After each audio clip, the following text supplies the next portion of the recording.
today's show, we learn about quiet quitting, turn molten glass into art, and do the right thing and give me an exclusive. See where the stars of Mad Men are today. Plus, the one ingredient your fried rice has to have. I wish there was a scratch and sniff screen for you guys because this is really, really good. But first, discover the benefits of boudoir photography. It's your life, it's your list, and it starts right now. Hey everyone, I'm Christina Guerrero. Okay, you hear the words boudoir photography. What comes to mind? Yeah, me too. So when they asked me to do a story about the resurgence of this photo trend, I was mostly all in. But I went in with an open mind and my best jammies to see if it really is something we can enjoy and even learn from. And that is our featured story at the top of the list. Boudoir photography is the experience that lets you celebrate the skin you're in. Gorgeous, yes. I think a lot of people think of boudoir, they have an image in their mind. They have maybe even some misconceptions. Yeah. But it really has evolved. It's starting to pull away from that stigma of, oh, this is erotic, or, oh, I only do this for my husband or for my significant other. And it's like, oh no, girlfriend, this is all about you, all about the self-love coming back to yourself and just embracing that goddess that is within you. Elisa Valdez is a boudoir photographer and owner of Goddess Rising, who is letting me in on the benefits that come with every shoot. I'm so nervous. Do you have any tips for me? It is tapping into your inner goddess, because we all have her in there. Because at its core, boudoir photography helps you check in with your body. I'll just be vulnerable here. You know, I've had 2 kids. My body is not what it used to be. How do you help me get past that? Yeah, well, you're a mama, so you got a lot of power. And I always say, like, to all my moms, you metamorphed into a different casting, and this casting deserves to be celebrated now. You have so much energy that you have created, and now you get to expel it for yourself. And then they cry. Because I'm about to cry. I'm like, okay, you're right. I'm a butterfly. And it's about making peace with who you see in the mirror. I'm a mom. I'm a mom. Yeah. I created life. Heck yes. Heck yes. Yeah. Because then you'll be ready to tackle those inner fears. Just shaking out the nerves. Boudoir doesn't have to be in lingerie. I chose PJs instead. It's about what makes you feel comfortable, and the confidence comes from your posing. Do you have a preferable side of your face, like that selfie side? No. Oh, because she's glamorous all over. Because both sides are good. We don't have to have you doing backflips and all of that stuff, but just little key tips that can help you just feel a lot more confident. Yes, and you're gonna feel yourself rise, chin all the way up to the sky, and gently close your eyes. I'm a mom. If I close my eyes, I might not wake back up. So this is one very subtle pose that you can do, nothing crazy, you're not doing any gymnastics. During the shoot, we laugh, we have a good time. Things are cracking down here. I try to just act like a sister from another mister, and I'm like, just a girlfriend taking photos of you, no big deal. She got it. Oh, she rising!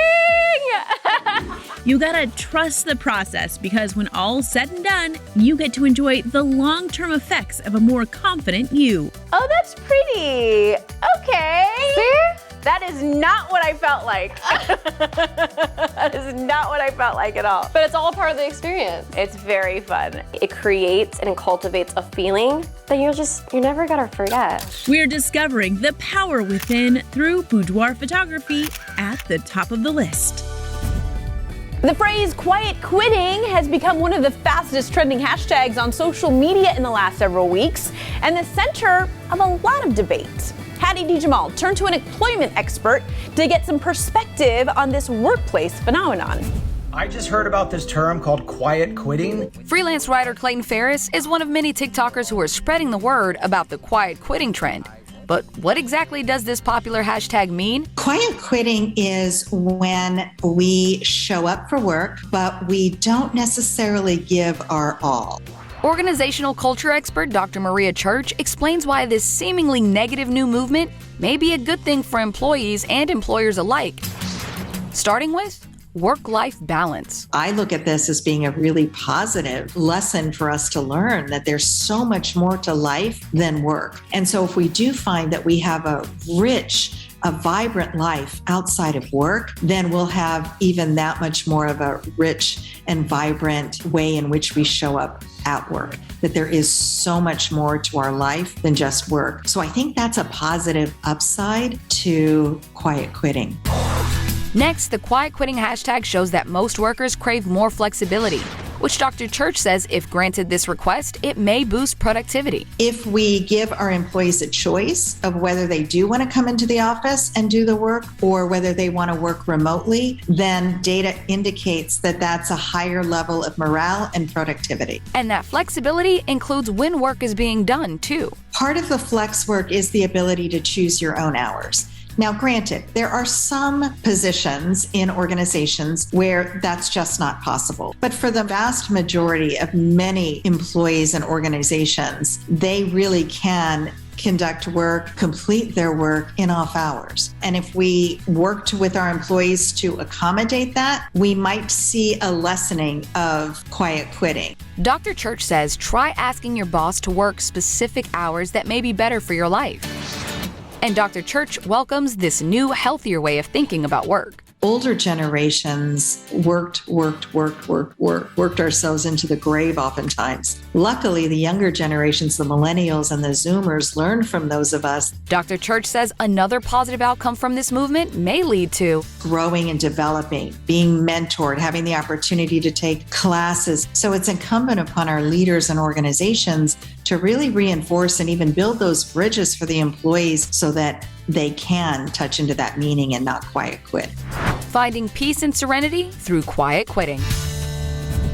Friends, as you know by now, there is a day dedicated to just about everything, and today is no different. It is Fried Rice Day. Sounds like the perfect excuse to indulge, so Jackie Danker is taking us behind the teppanyaki grill to cook up a few fried rice dishes you can make at home. Tonight, we are skipping the line for takeout because we are cooking up fried rice at home. Why do you think people love fried rice so much? I mean, it's the flavor. It's really good. Yeah, it is. I mean, point blank, it's good. So to learn how to make 3 different fried rice dishes, we turned to teppanyaki chef at Kasai Japanese Steakhouse in Scottsdale, Arizona, Jesse Sosa. Before we dive in, let's make the rice for our base. So is it the rice that really makes the difference? Yes. Start off with butter in a rice cooker, followed by pre-washed long grain and Calrose rice. I love that sound. Then in goes beef broth and chicken broth. Cook for 20 minutes on medium and let cool for a couple of hours before you make your dishes. Now it's time for the fun stuff. We're starting with a Korean-style fried rice. We're gonna go ahead and put the oil. Sunny side up eggs. Spam. Spam! Canned ham, right? Canned ham, yes. And they love it in South Korea, They do. apparently. I don't know how to feel about it. Then add in your kimchi, which is a Korean-styled Pickle veggies. with lots of chili. This is gonna bring The flavor of the fried rice. In goes carrots, onion, toss in your rice, and of course we had to make it a shape. Minnie, making kids' fried rice dreams come true. Mix, add a little soy sauce and sesame oil, top with the egg, garnish with seaweed, and boom. Absolutely fantastic. I think I need to go buy Spam. I never thought those words would come out of my mouth. Moving on with chicken teriyaki fried rice. Start by adding oil and an egg, carefully. Then the good stuff, diced chicken breast. We're gonna go ahead and grab a little bit of butter and just put it on top of that. On goes snap peas, carrots, onion, and the rice. Toss butter in the middle and stir. I do this all the time. This is a skill. Add a pinch of salt, pepper, a bit of soy sauce, and for the star ingredient, teriyaki sauce. Teriyaki is a sweeter taste. Sprinkle scallions on top, and you are done. You can't get better than that. Finally, we're ditching the meat for a vegetable fried rice. We're gonna go ahead and start off with the oil first. Then in goes baby bok choy, zucchini, some butter, snap peas, and an egg. There you go. Hey! Scramble them up and set aside. Toss in corn, onion, carrots, add more oil, and then your rice. Snap, crackle, Yeah. pop. Uh-oh. Add green onions, butter, salt, pepper, soy sauce, and we are done. It's good, right? So good. We killed did it. We did it. Cooking up fun in the kitchen with fried rice. Still to come on the list. I feel like I'm in a different century right now. We learn the ancient art of glass blowing. Kind of feels like taffy a little bit. It does feel like taffy. And dish up some Latin recipes from TikTok. Today we're making chiles en nogada. Plus, You're a bit of a shady character, Mr. Fletcher. But I am adorable. Fletch is back and funnier than ever. You can kind of redefine this character for a new generation. Next on the list.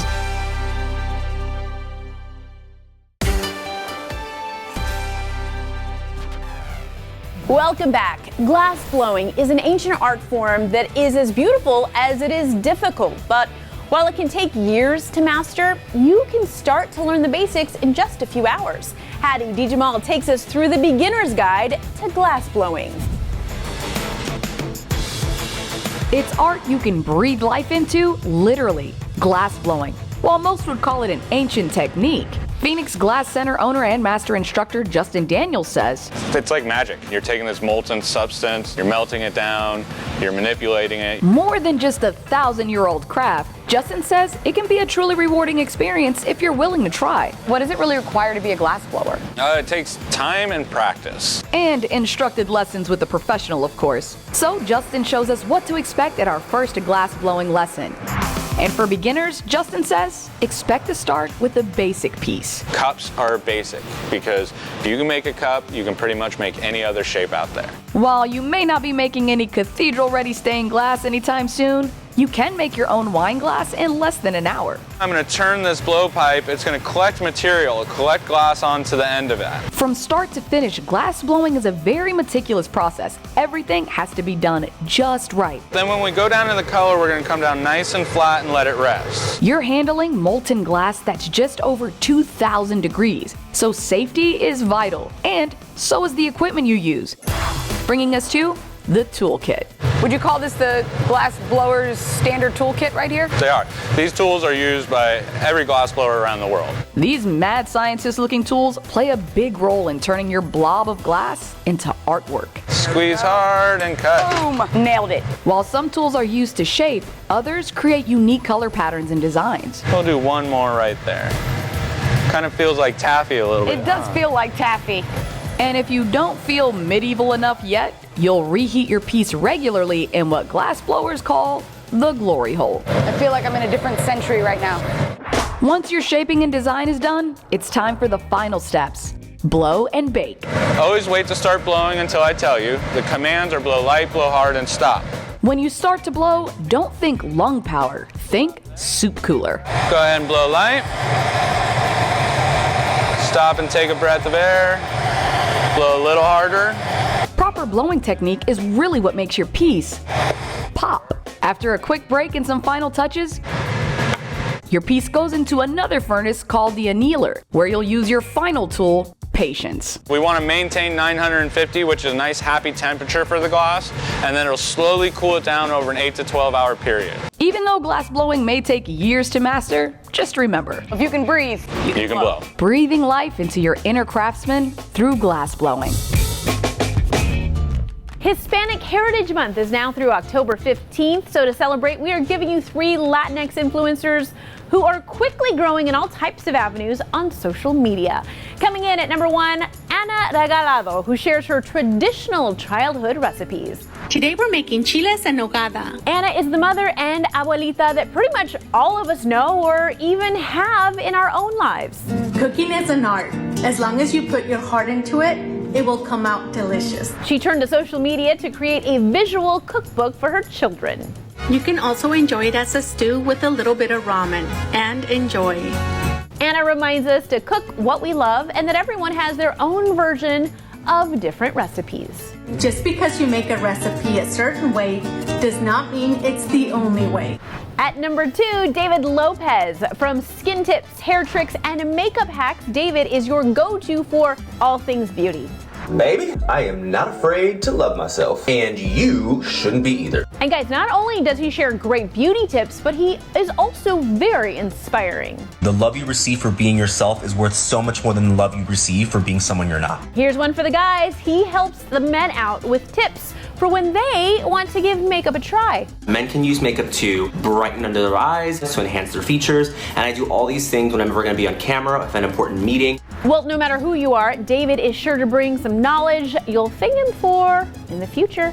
And the third Latinx influencer we think you should follow, Danielle Alvarado, who teaches her followers about sustainability, zero waste living, and fighting fast fashion. 3 ways to start on your low-waste lifestyle journey. She even shares her secret non-toxic cleaning recipe. This DIY cleaner is a great basic household cleaner, so think the floor, cleaning up spills. And she gives us an inside look into some fashion secrets. These constant sales and markdowns and limited time offers have quite literally caused 18 million Americans to have a shopping addiction. Whoa, you know, she is not wrong. With all of the sales going on, it really makes you purchase items you probably never even needed because of the fear of missing out on a good deal. And those were a few Latinx influencers you should follow on social media. Lots more to come on the list. Stay with us.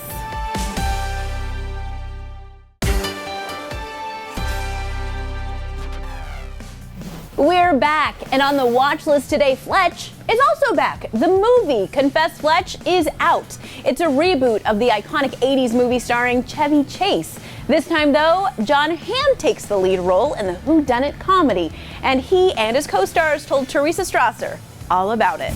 Hi there, I'm Harry S. Truman. I'm Don Corleone. They call him Fletch. Fletch! Fletch!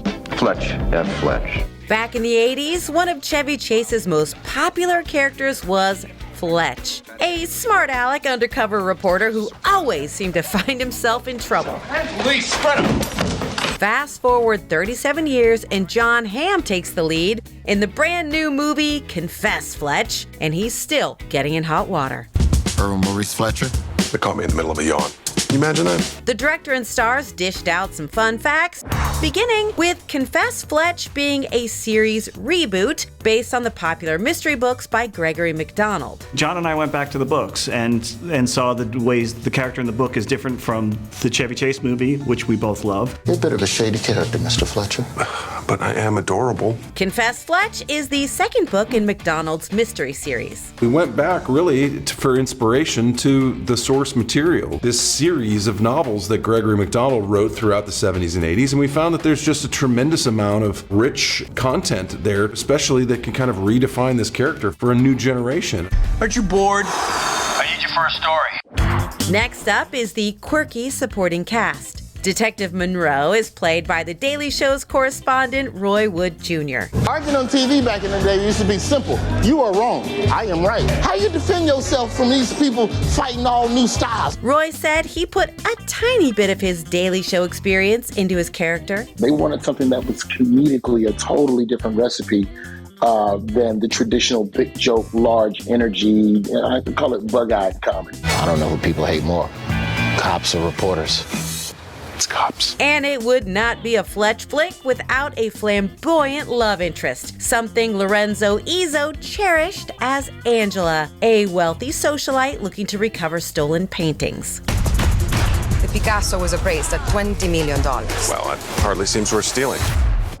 We'll wrap with this movie being a modern-day mystery romance. And so how do we make this new and make it, a little bit, have some social commentary about 2022? You're not a detective. But I was an investigative reporter. It's an occupation that's been cheapened by the digital age, like president. Redefine this character for a new generation, and I think that's what we did. Enjoying a fresh take on a vintage franchise on the watch list. Blast from the past, definitely putting that one on my watch list. All right, coming up, before Instagram made unboxing a thing, we were doing it with our cereal boxes. We're taking a trip down Lucky Charms Lane. Last on our list, next.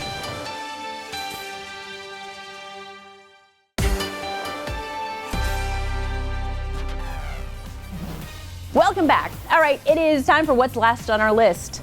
Now, if you're of the adult variety like me, there's a lot of things from our childhood that we may never get back. Things like epic metabolism, no real responsibility, and toys in breakfast cereal boxes. Or so we thought.